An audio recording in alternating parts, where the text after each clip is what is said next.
We all knew it, but he then like kept saying we're talking about it. So today he was like, "This is not."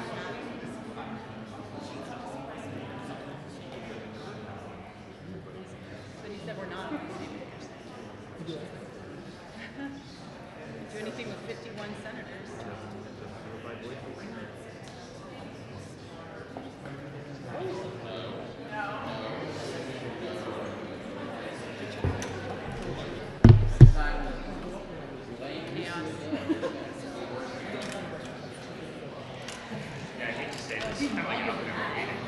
This?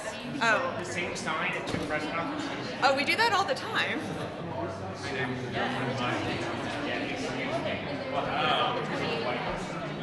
Thanks, Rebecca.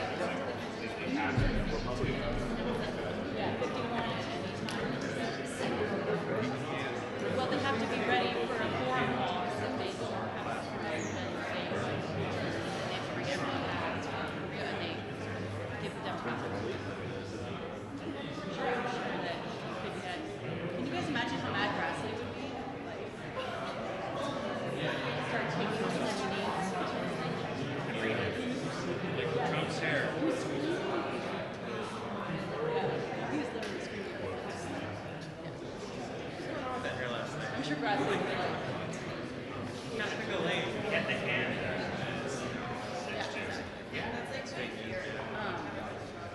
yeah, the problem with that. They're not, they have to be in the conference. They can never go home. But they could also, all these amendments do not have to be making things. So, like, they could do amendments that are basically do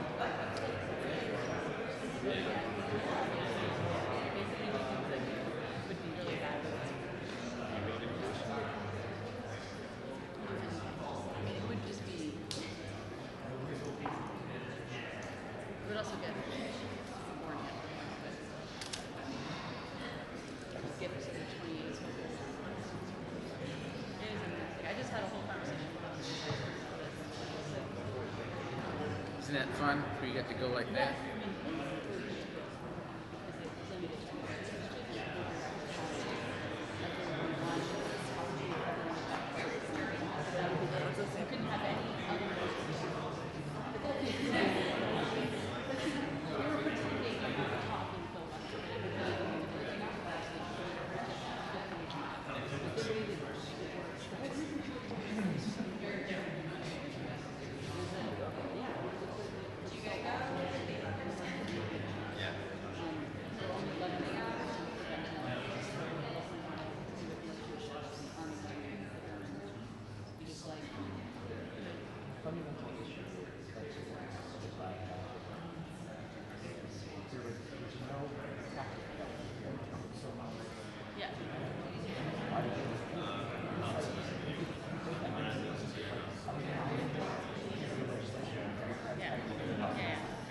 I think their best argument is like if we don't do this,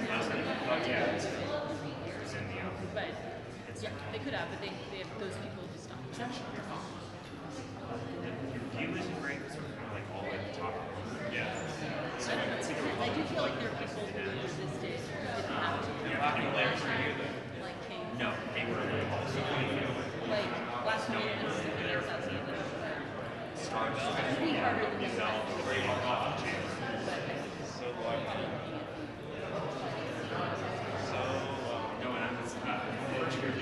It's a big issue in the case.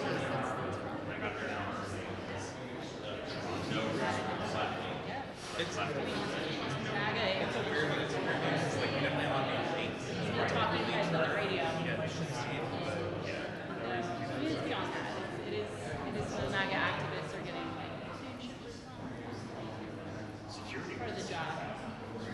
Yeah, next time. I'm sure they'll still be mad. Scott Kessler says.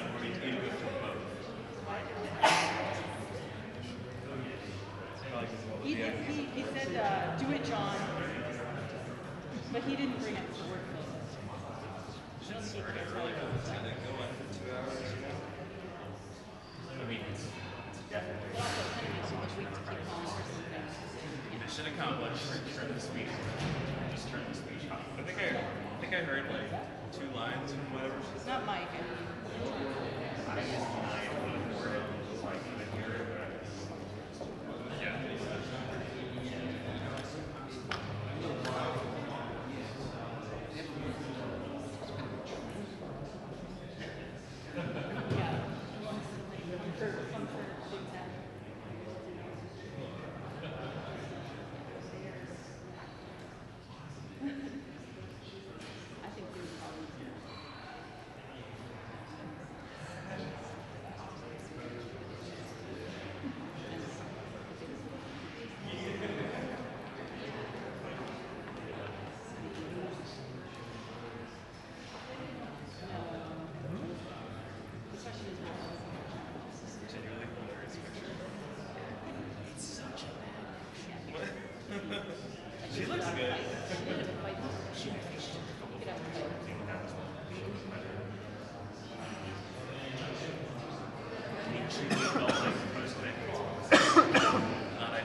Yes. the beat on so what right it's not talking about the reason we haven't gotten she doesn't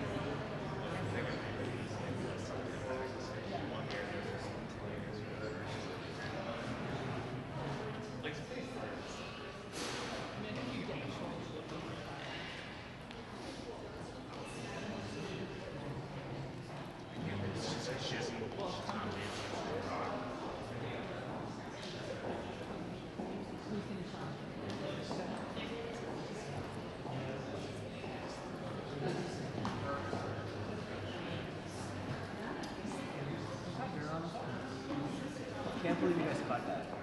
I remember specifically when you did this one last time.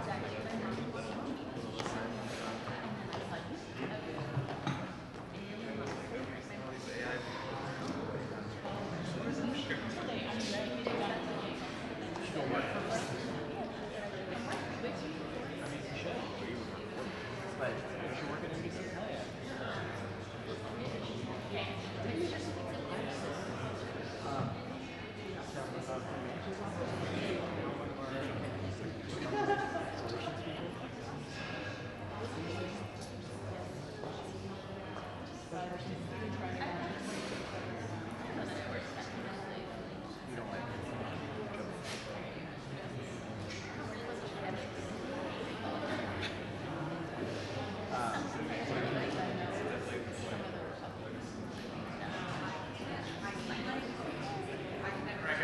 Oh man, I have a story about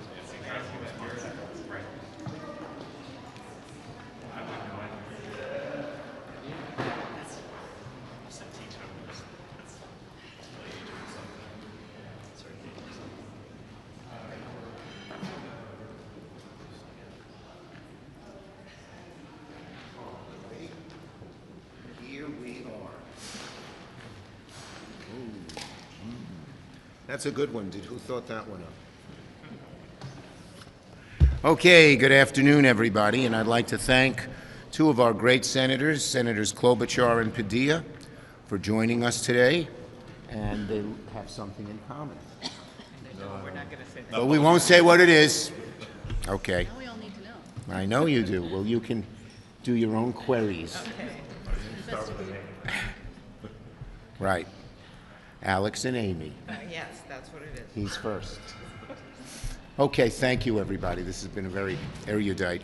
All right. Anyway, let me thank Senators Klobuchar and Padilla for joining us. Look, what the country saw last night was not a State of the Union. It was Trump's state of delusion. For nearly 2 hours, the president inflated his ego, rewrote reality, and offered zero solutions to the problems American families are struggling with every night. I'll bet there were just as many people last night discussing how to pay the bills as there were watching the State of the Union. President's in a bubble. He doesn't have a clue about what the average American people are going through. He just didn't ignore the affordability crisis. He mocked it. Can you imagine sitting down at the table and say, we can't meet our electric bill, what's going to happen? And you hear the President of the United States is mocking your inability to pay because prices have gone up. While President Trump stood up there congratulating himself, Americans were confronting the reality. Ground beef up 11%, coffee up 41%, rents up, health care costs up, electricity up. Families are spending this year over $1,700 more because of Trump's tariff tax. And he's gloating about it. He's gloating about it. Families don't need a 2-hour speech. They need relief at the checkout counter, especially a speech that hardly mentioned any solutions for the American people.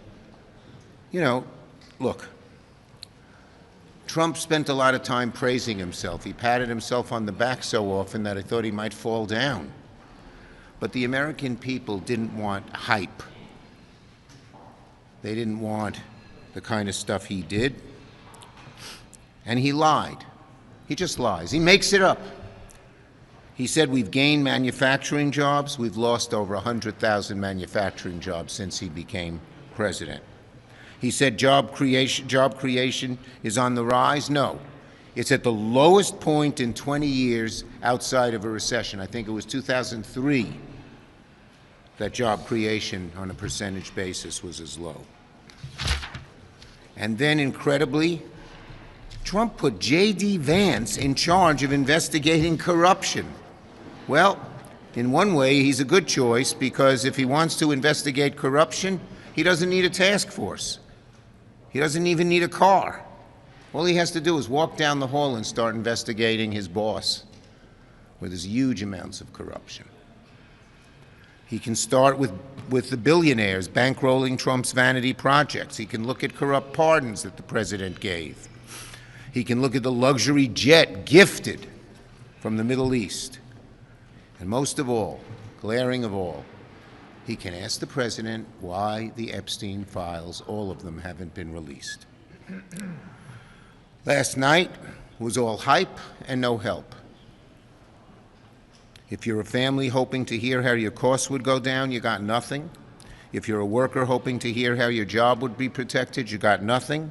If you're a voter hoping for accountability, you got deflection. Last night's speech was an utter failure for Trump. All hype, all fluff, not what the American people who are having trouble paying for beef and so many other things wanted. And just lastly, the contrast between Donald Trump and Governor Spanberger and Senator Padilla, who gave a great speech as well. They talked about lowering costs. They talked about protecting rights. They talked about restoring integrity. Compare Trump's speech to their speech, and Americans will know why it's Democrats fighting for them, and it's easy to figure out why people prefer Democrats to Republicans when it comes to all of the polling data we have seen. Senator Klobuchar. All right. Well, thank you. Thanks, Chuck. So I think all you have to do is listening to the opening salvo of Donald Trump's State of the Union last night to know that he is wildly out of touch where so many Americans are. These were his words. He said that Americans feel better, richer, stronger than ever before. He said that is the state of our union. And I think we know very well that isn't true. You've all seen the numbers of where Americans feel, so it's not just anecdotes. But I thought the most interesting thing that I did yesterday was listen to some of the guests that my colleagues had brought to the State of the Union, including Senator Duckworth's guest, a guy named Jeremy from rural Illinois, whose premiums had gone up so much that he had to change health care plans because, of course, Donald Trump's and the Republican Party's failure to do anything about extending the tax credits. He then moved on to saying he had to get a plan with this huge deductible. He found out he had diabetes. He didn't even know if he can go to the doctor. And he started crying at what was, let's face it, press conferences that we have all the time. And he couldn't stop crying. That's the guy I thought of when I was sitting there. I thought of Senator Warnock's guest, who's trying to run a rural hospital and has seen these Medicaid cuts. I thought about my guest, a guy named Sean Severson, who is the last thing a political activist you have ever met. He is a brewer from Moorhead, Minnesota, on the North Dakota border, and he is just trying to run a business with 9 employees, and he has been walloped by these tariffs and walloped by the attacks on Canada and the lack of Canadian tourists coming to northern Minnesota and across the country. That is the real State of the Union for so many people. And since the last Tuesday, when Chuck met with all of you, we have seen the tariff decision by the Supreme Court. And for a lot of the senators, we have seen already our small businesses coming to us and say, wait a minute, He's doing this again. He's doubling down. Now there's going to be more uncertainty. We have over 100 of changes to tariffs already, and it's only going to get worse. So that chaos that we're talking about, it's not just not enough staffing at the VA or farmers trying to get loans at the USDA or the horror of 3,000 ICE agents roaming the streets in the metro, Minneapolis, St. Paul, and also, by the way, in our rural areas. It is also about the economic chaos by this man's policies. So what Abigail Spanberger and Alex Padilla asked yesterday was basically, is Trump working for you? And the clear answer for so many in this country is no. And what I was most struck by at the State of the Union, and I'll end with this, 107 minutes, 1 hour and 47 minutes, and he spent 2.9 minutes on affordability. These are NBC statistics. They must be correct. And 3.8 minutes on healthcare. So that's what we're dealing with right now, with someone who's the number one things on people's minds he barely even talked about. So when you ask me what's the State of the Union, I'd say you better listen to Americans and not to the guy that was in the House chamber for 2 hours last night. Senator Padilla, who our caucus gave him huge plaudits today because he did such a good job. Even those of us who didn't understand all of his speech thought he did a great job. Thank you. Well, I'll give away the secret. My response to the State of the Union was not too unlike Governor Spanberger. We focused on some of the same themes, and before I get to those, let me just say, going into the State of the Union, a lot of people asked, including many of you yesterday, what we were expecting. And we predicted, well, there's going to be some lies, and there's going to be some more lies, and probably some more lies on top of that, in addition to some misrepresentations and distractions from the real-world harmful impacts of the Trump and Republican agenda and track record from this last year. And unfortunately, we were right. Lies after misrepresentations for the 1 hour and 47 minutes. Not a prioritization of what we think is important. Governor Spanberger and I both spoke to the challenge that so many working families are having just paying the bills. You know, Donald Trump is a president who campaigned on bringing down prices, and he's done anything but. Under him, prices continue to go up for groceries, for housing, for utilities, electricity costs. You try to talk about that, but the numbers are real. Electricity costs are on the rise. Couldn't help but also acknowledge the fear and the terror that so many communities and families across the country are feeling with the out-of-control operations by the Department of Homeland Security. Yeah, ICE and CBP agents, not just detaining people with judicial warrants, actually entering people's homes without a judicial warrant, the violence and cruelty with which they're holding people indiscriminately, including a lot of legal immigrants with work authorization, including citizens of the United States, including veterans. And we're increasingly becoming aware of the horrendous conditions inside a lot of these detention centers, which they're working feverishly to expand. And let me be clear, it's not just about immigration. It's about our fundamental rights being violated as they pursue a mass deportation agenda with unnecessary quotas. When people are detained, arrested, or even shot and killed in Minnesota for exercising their First Amendment rights, that's a danger to our democracy. When people are being detained without that judicial warrant that is normally required, that is a danger to our democracy. And that leads me to the third area that I emphasized yesterday. Elections. Trump said it loudly and clearly. He wants to take over elections in America. Gee, I wonder why. He's still not over the fact that he lost the 2020 election. And they've been setting the stage for months, weaponizing the Department of Justice to demand the voter rolls and the personal information of voters across the country. This suggestion that he wants to eliminate the vote by mail opportunity, this executive order failed and now SAVE Act legislative attempt to not require voter ID. Let's be real as to what it is. It's a voter purge, voter suppression piece of legislation. The Republican Trump record has been so bad, not just unpopular. You all have seen the polls. It's been so damaging to American families that their only chance to hold on to power this November is to rig the elections.